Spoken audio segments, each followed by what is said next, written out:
that foreign ministers have assembled symbolizes, I think, the seriousness of the present situation.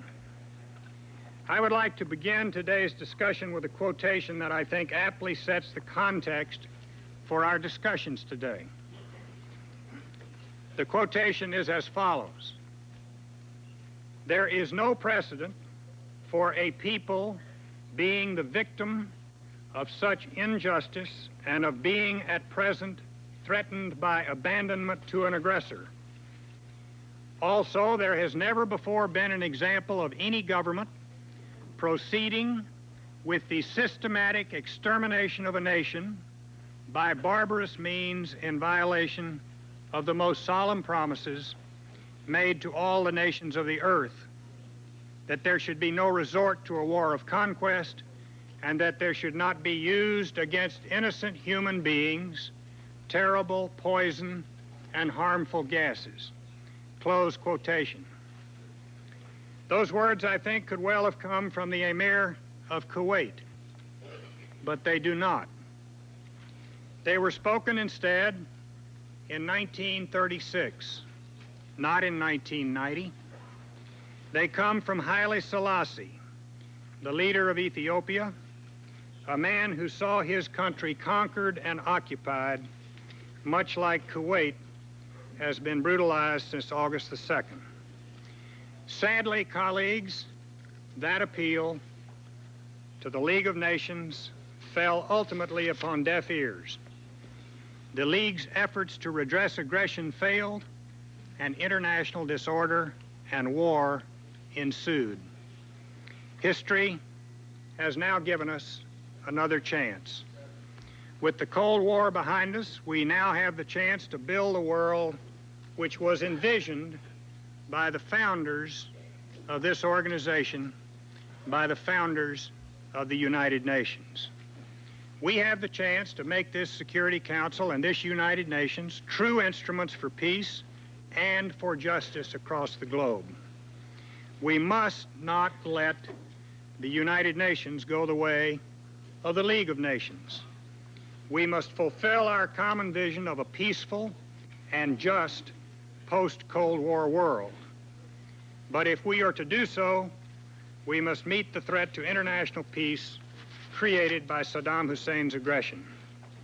And that is why the debate that we are about to begin will, I think, rank as one of the most important in the history of the United Nations. It will surely do much to determine the future of this body. Our aim today must be to convince Saddam Hussein that the just and humane demands of this council and of the international community cannot be ignored. If Iraq does not reverse its course peacefully, then other necessary measures, including the use of force, should be authorized. We must put the choice to Saddam Hussein in unmistakable terms. Now, in accordance with the decisions taken previously on this item, I invite the permanent representative of Iraq to the United Nations to take a seat at the council table.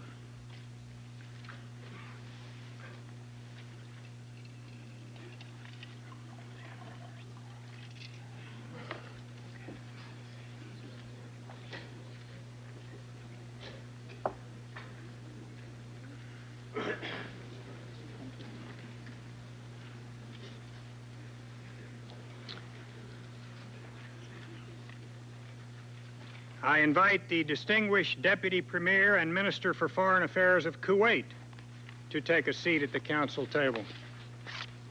Secretary of State Baker has just invited the Foreign Minister of Kuwait, along with the ambassador from Iraq, to sit at the UN Security Council table. Neither one of those nations is a member of the Security Council at this time, but because this conflict obviously affects them both, they are being invited, and in a moment, they are both going to be invited to speak. You'll hear from Kuwait and from Iraq. Item 2 of the agenda. Members of the council have before them document S/21969, which contains the text of a draft resolution submitted by Canada the Union of Soviet Socialist Republics, the United Kingdom of Great Britain and Northern Ireland, the United States of America, Romania, and France have joined as sponsors of the draft resolution contained in document S/21969. The first speaker inscribed on my list is the distinguished Deputy Premier and Minister for Foreign Affairs of Kuwait. I welcome His Excellency, and I give him the floor.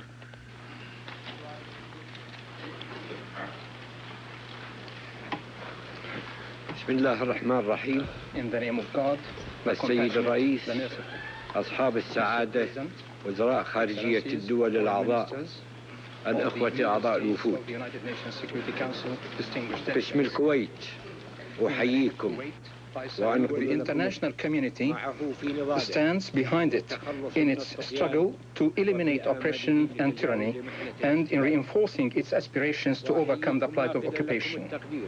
While with my greetings to you, I express the profound gratitude and appreciation of the people of Kuwait and its hope that tomorrow will be a better day and that the present suffering will be a lesson for the whole world, that the time in which resort to force and insistence on obstinacy, persistence and aggression are all forms of behavior that belong to the past, and that the international community will no longer tolerate or accept any of them.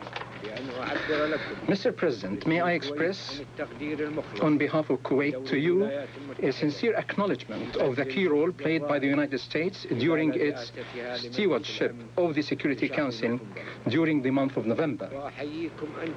On a personal note, let me commend you, sir, for your laudable effort to underscore the vital role of the Council and its effectiveness as an instrument of preserving, indeed imposing, if necessary, peace and security in the world. The people of Kuwait extends its thanks to you and to your country. This sense of acknowledgement was reflected in the welcome speech made by His Highness Sheikh Jabir Al-Ahmad, the Amir of the State of Kuwait, upon receiving a week ago President Bush in the Kingdom of Saudi Arabia. May I quote a few words from that speech? Of Iraqis and foreigners to replace the Kuwaitis and settle in their homeland and live in their homes in a systematic campaign in order to destroy and transform the demographic structure of Kuwait. Perhaps in the past 2 days, you have seen for yourselves some aspects of the tragedy which my compatriots in Kuwait are living through at this moment, as outlined by eyewitnesses who have languished under the oppression of occupation and suffered from its brutal practices. All that is but a minuscule model of the daily practices against the people of Kuwait by the usurper, and it shows its total indifference to the value systems and codes of conduct, both Islamic and international. Against all these odds, we draw our inner strength from the fact, first, that our just won, and second, that the overwhelming international support we have received and the determination to defeat aggression, irrespective of the price, will ensure the restoration of our legitimate rights. It is true that Kuwait is a tiny state in terms of its size and population, but thanks to this massive and overwhelming international support, which is being rendered by you on the basis that justice is the true shield of peace, now we find that Kuwait is indeed a power that carries significant weight. Mr. President, since the Iraqi aggression, your Council adopted in an unprecedented manner 11 resolutions under Chapter 7 of the United Nations Charter, demanding that Iraq must withdraw fully, immediately and unconditionally from Kuwait, and that the legitimate government of Kuwait should be restored. Some of those resolutions aimed at forcing Iraq to comply with the international will by peaceful means by imposing total trade and economic sanctions against Iraq, together with other measures. That system of sanctions was but a means to an end and not a goal in itself. Your Council's resolutions have been taken at one and the same time with other similar resolutions taken at the pan-Arab and pan-Islamic level and within the framework of the non-aligned movement on the same basis of the Security Conventions 660 and 662. In addition to those resolutions, personal initiatives and endeavors undertaken by prominent international and regional persons, including the Secretary General of the United Nations and envoys from the Soviet Union, China, and other countries, all aiming at persuading the Iraqi leadership to respect the international will. But, alas, all those efforts ran against a stone wall of Iraqi intransigence, while aggression and occupation remain in place, shaking the very foundations of regional stability as the people and population of Kuwait continue to undergo untold suffering. Efforts in the same vein have also been made by some Arab states whose positions are not totally in line with the Security Council resolutions and who have kept the channels of dialogue with Baghdad open.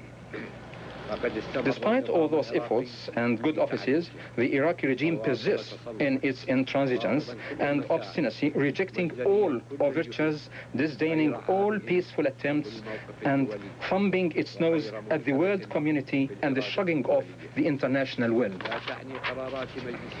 Security Council resolutions mean nothing to it,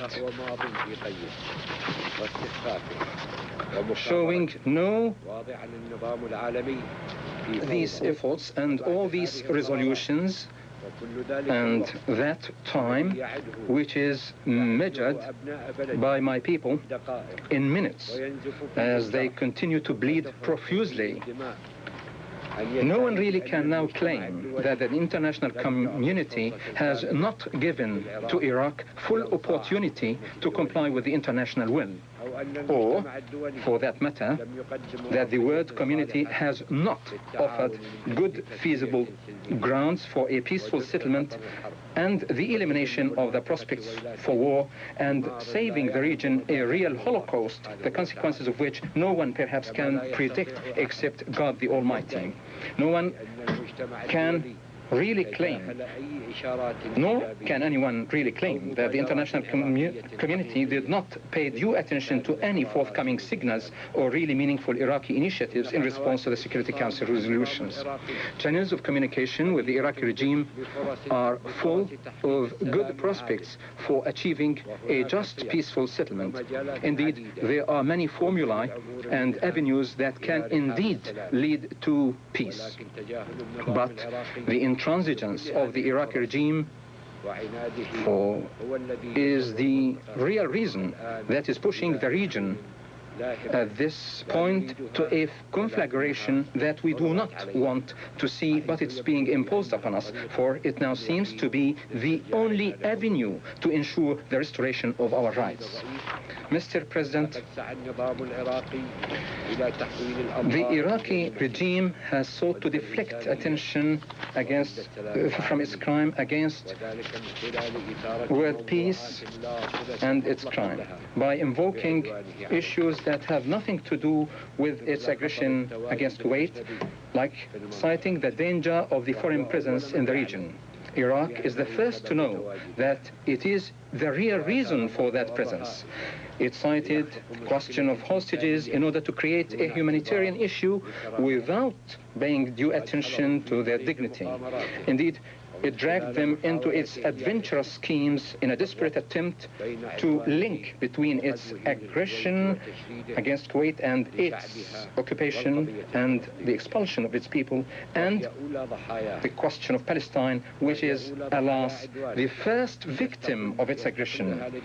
It continues to exploit it for a cheap propaganda ploy. It calls for an Arab solution, which is the first to dissent from and reject later, and then utilize that following sowing the seeds of dissension into Arab ranks. Crude exploitation of these questions exposed the tactics of the Iraqi regime to gain time and to cause divisiveness and playing on emotions and sentiments. But the Arab world, Islamic world, and the international community found out the truth, defined the road, set the goals, and demonstrated firm unity in resolve. And this is represented, Mr. President, in the draft resolution now before the Council. The message contained in this draft resolution is indeed a message that gives peace a new chance, that would make us skillfully snatch it from total darkness imposed on our region by the Iraqi regime. Indeed, it is a flash of hope that will not dim. It is a torch of light that will guide all of us out of the dark tunnel into which the Iraqi regime has stranded us all into. The Iraqi regime has disregarded the appeals by people to comply with the resolutions passed by this August Council and responded to the cries of those who suffer from the harshness of occupation in my country, Kuwait, and its vicious invading forces continue to sabotage every prospect for peace. Therefore, the international community, represented by the Security Council, should now feel free at this stage to use all necessary means available to it and in cooperation with my government, as provided for in the draft resolution, in order to implement the resolutions adopted by this Council in order to put an end to this flagrant challenge and the inadmissible opposition to the will of the international community, which refuses the use of force or the resort or threat of force as a form for dealing with others. Our goal is peace.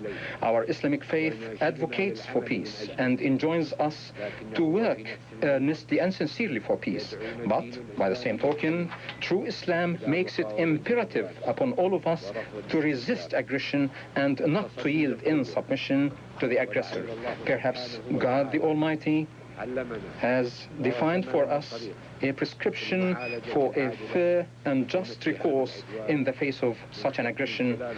For God says in the Holy Koran, the speaker is quoting now, "In the name of God, the compassionate, the merciful, if two parties among the believers fall into a quarrel, make ye peace between them. But if one of them transgresses beyond bound against the other, then fight ye all against the one that transgresses until it complies with the command of God. But if it complies, then make peace between them with justice and be fair. For God loves those who are fair and just." End of quotation. Mr. President, today's meeting of the Security Council will represent a historic landmark. Your decision today will indeed lay down historic guidelines that will perhaps have their impact on the future of mankind. Therefore, may God the Almighty guide you along the right path and ultimately ensure success for your endeavors. Meantime, we pray to God the Almighty to inspire those who diverged from the course of righteousness to regain their senses and heed the calls for peace and respond to the requirements of justice. And our final prayer is to praise Allah, Lord of the universe. I thank you, Mr. President. I thank the distinguished Deputy Premier and Minister for Foreign Affairs of Kuwait for his statement and as well for his kind words addressed to me. The next speaker inscribed on my list is the permanent representative of Iraq to the United Nations, to whom I give the floor. Thank you, Mr. Chairman. It is a privilege to address the Council in the presence of so many distinguished foreign ministers. Mr. Chairman, on October 25th, when the Council was debating Resolution 665, I addressed the Council trying to focus the attention of the Council on the legal requirement which the Council must observe in passing any resolution involving any use of force. Otherwise, I argued that the Council was acting beyond its jurisdiction, and its act should be deemed null and void.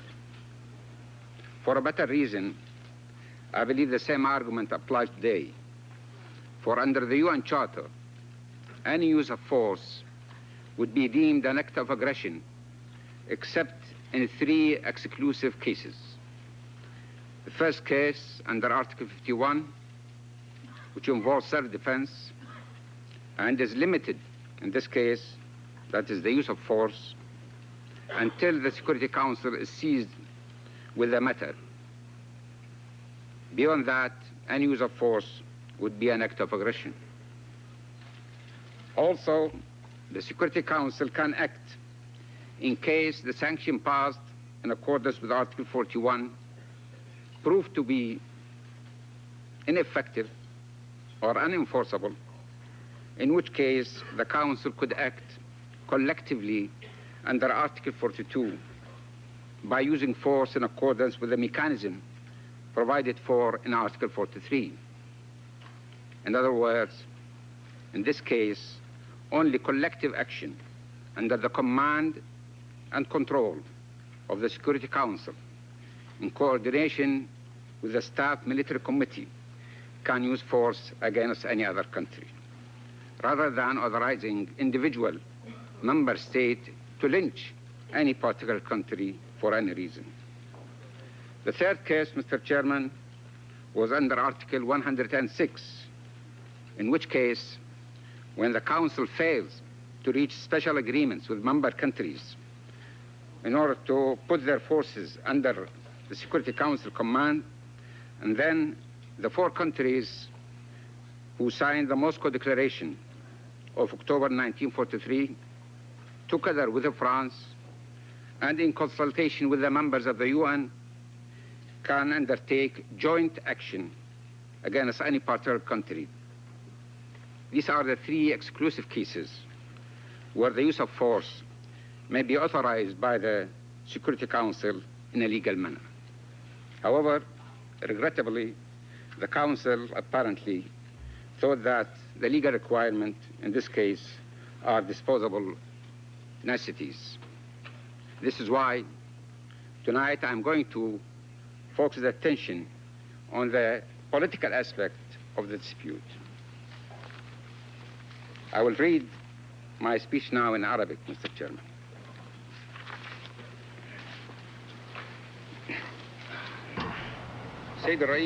Mr. President, your Council convenes today at this lofty level to vote on a resolution which your government has steadily, tirelessly, and relentlessly endeavored to issue so that the Council may judge Iraq as a state which does not want or desire peace.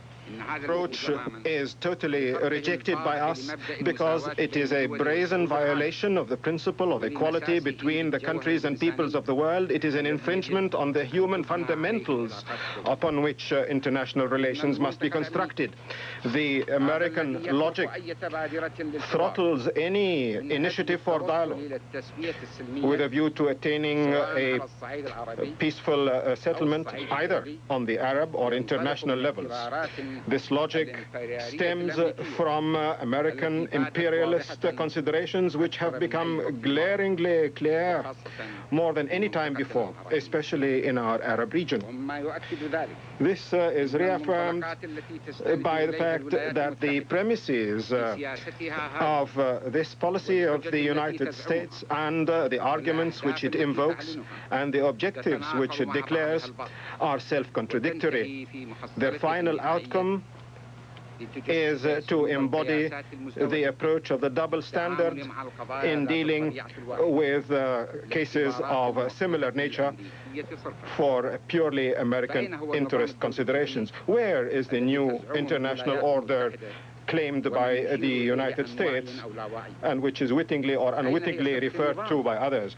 Where is the quality of order if what is required is to apply the approach of duplicitous policies, which by nature do not recognize by the justice and fair play. Where is the quality of international, of such an order, if the conclusion is to impose American hegemony and to submit others to American orders, with a view to safeguarding the political, economic, and security interests of the United States in total disregard of the interest of others? Where is this novel quality of the order if its basic features beyond the European orbit mean the logic of arrogant and brutal power, which leaves no place for dialogue at a time where the Americans flaunt the so-called achievements in the European area, which are depicted as if they apply to the entire world by universal consensus over the planet as a whole. As a cover for their aggressive and imperialist policies in the region, the American president alleges that the crisis is not a stand of the United States against Iraq, but that the world stands against Iraq in a manner unprecedented in the annals of the United Nations.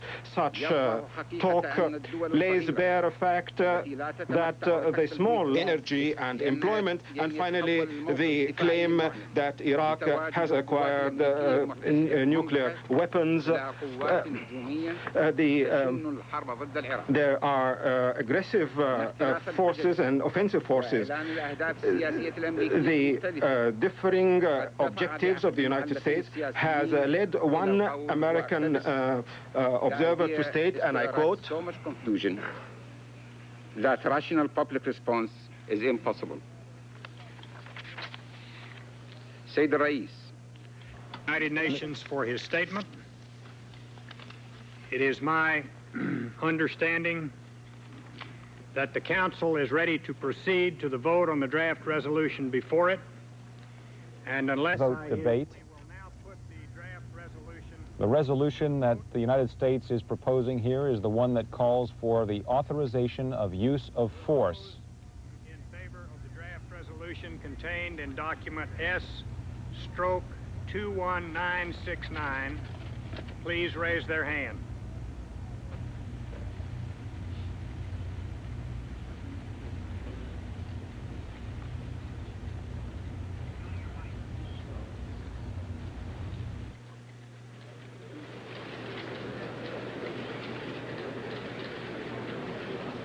So you got the count? You got the count? Yeah. Thank you. Those opposed or against?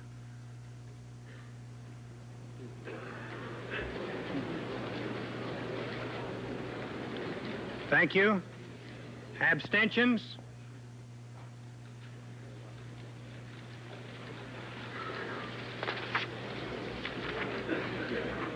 Thank you.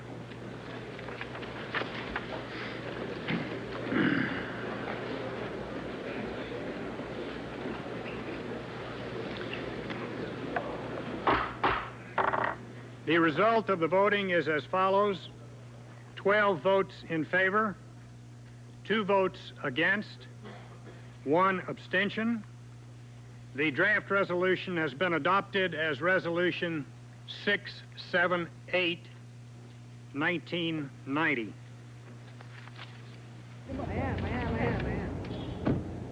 That's the historic vote at the UN Security Council authorizing the use of force against Iraq if Iraq does not withdraw from Kuwait by January 15th. The vote included one surprise. The United States had not expected that the government of Yemen would vote against it, but apparently Yemen is an ally of Iraq and apparently came under fairly heavy pressure to vote against the resolution. Nonetheless, the vote came out approximately the way the United States expected it: 12 votes for, 2 against, and 1 abstention. Distinguished Minister of Foreign Affairs of France has the floor. All right, that concludes the vote here at the UN Security Council. At this point, other governments will be stating their position.